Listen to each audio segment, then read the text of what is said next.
Good morning. It's Karen Ford, KBF Money Managing. I want to talk to you today. Well, first of all, let me elaborate a little bit. This is 5 minutes for Faith for Finances. We're going to be doing this every week. Just 5 minutes of a morning. You can you can put some comments on there. You can share this post when we're all done. I welcome your comments. I welcome your likes. Let's talk about a budget.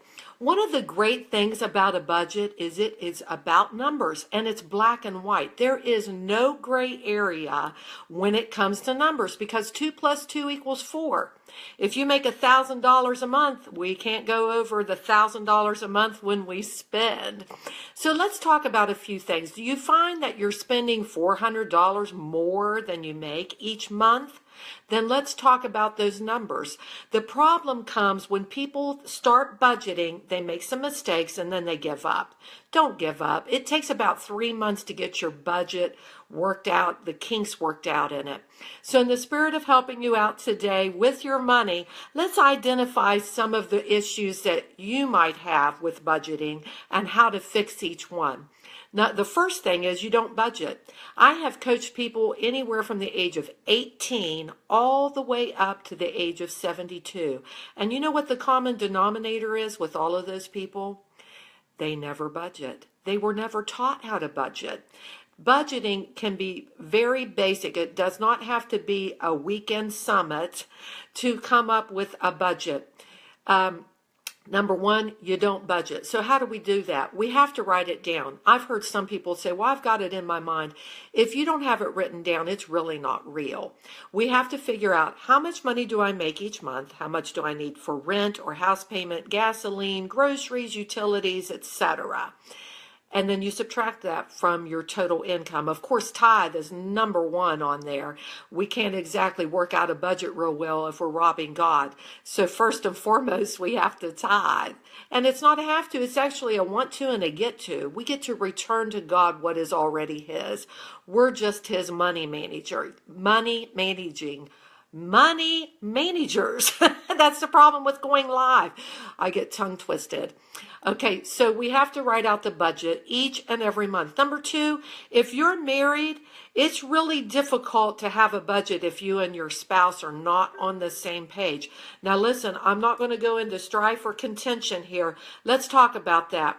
If you are married, it's vitally important that both of you are on the same page. You might need some marriage counseling if you can't work it out.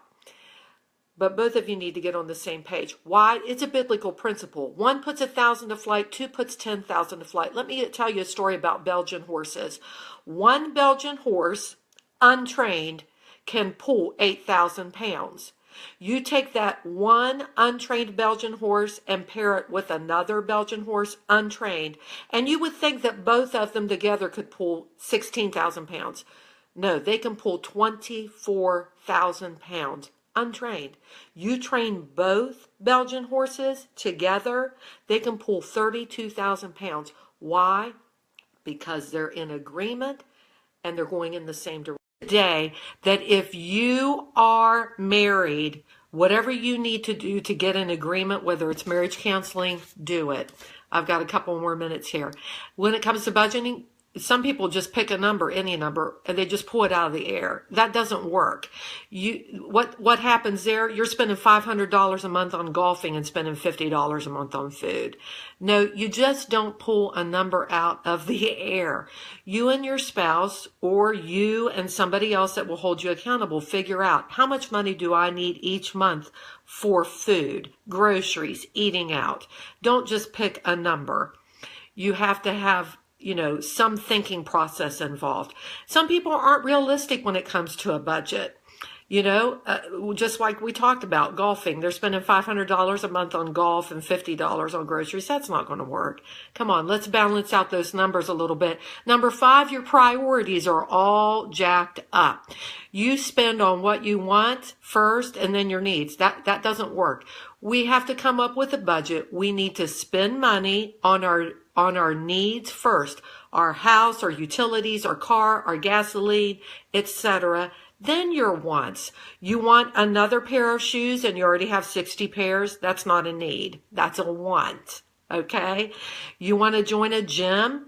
but you have barbells and exercise equipment in your basement already, that is not a need. That's a want to join a gym. I'm not against you going to a gym and getting in shape, but if you have exercise equipment at home, why not use the exercise equipment at home instead of spending $100 a month or $50 a month or however much it is to join a gym membership?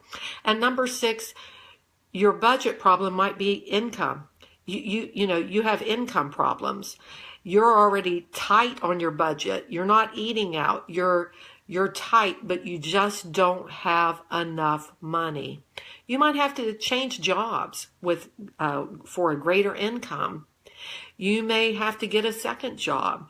It may not be that your budgeting is the problem. It may be that your income is the problem. So you have to evaluate that.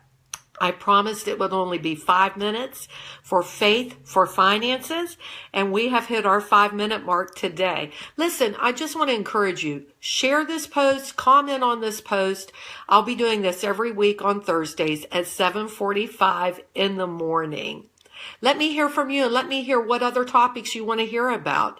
I enjoyed being here with you today. Thanks.